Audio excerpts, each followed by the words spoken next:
Well, today we come to the 10th commandment, and so we'll have a break for a few weeks as it's the summer holidays and you might be going away. So the 10th commandment is, you shall not covet. Coveting means wanting something you don't need, so much that your thoughts keep on going back to it and how you can get it. Today our story is from the Old Testament, and we're going to hear about a king who knew exactly what he wanted and made sure he got it. Ahab had the best of everything. He was king of Israel. He enjoyed great wealth and lovely palaces, but it wasn't enough for him. In 1 Kings 21 and verses 1 to 3, it says, Naboth owned a vineyard in Jezreel, near King Ahab's palace. One day Ahab said, Naboth, your vineyard is near my palace. Give it to me, so I can turn it into a vegetable garden. I'll give you a better vineyard, or pay whatever you want for it. Naboth answered, The vineyard has always been in my family. I won't let you have it. Ahab wanted some land close to his luxury home in Jezreel, but he couldn't get it. The owner, Naboth, didn't want to sell land that God had given to his family many years earlier. He wanted to care for the land God had given to his family.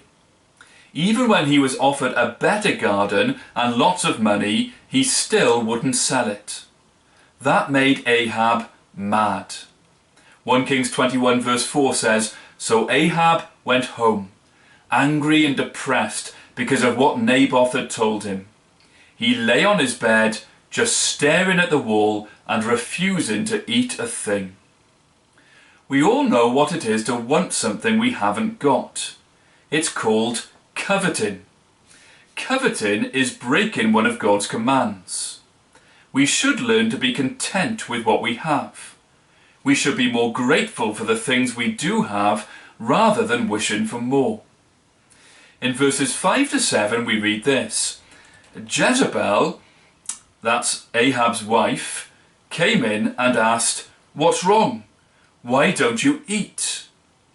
I asked Naboth to sell me his vineyard or to let me give him a better one, Ahab replied, and he told me I couldn't have it.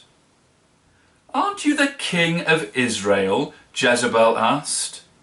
Get out of bed and eat something. Don't worry, I'll get Naboth's vineyard for you.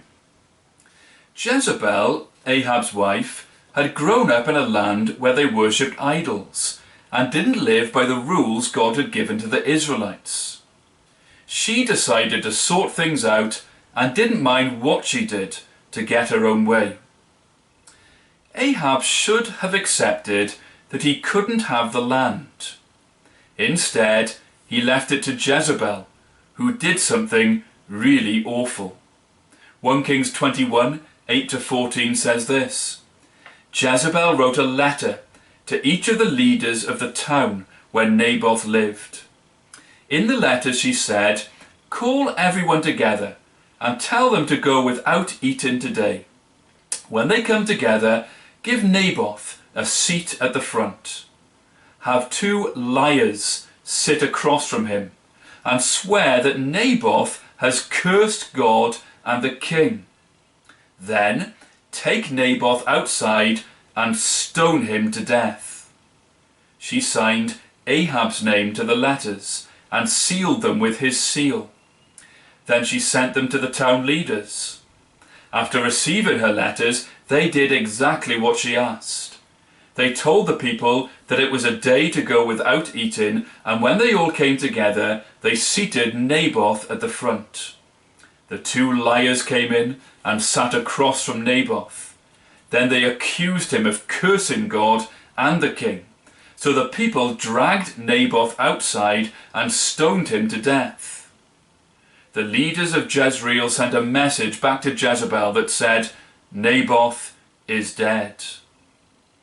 Greed is a sin, and it is very easy to be greedy for stuff we haven't got. If we want something really badly and can't have it, it can lead to us doing wrong things to get it. Can you see greed in your life? It may not be for something big, but if your desire for it grows, it could lead you to do something wrong and hurtful.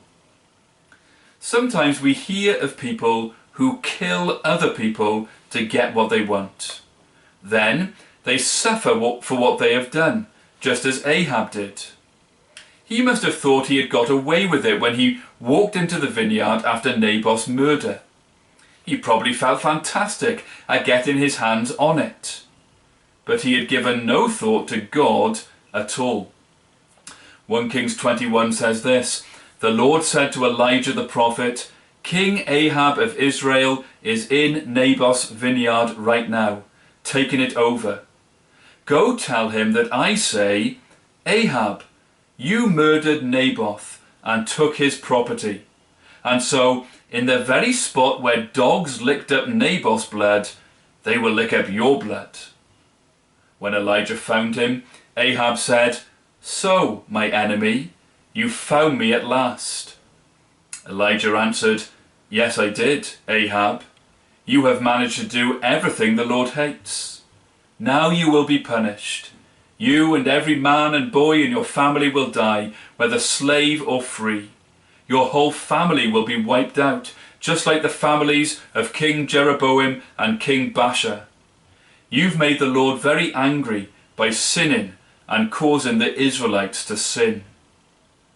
Greed is a sin, and like all sin, will be punished by God.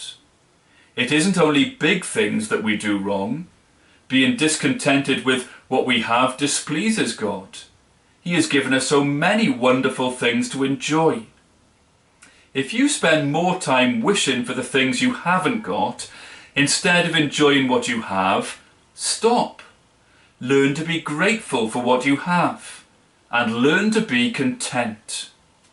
It was some time later that God's punishment on Ahab was carried out, and even later still, before Jezebel was punished.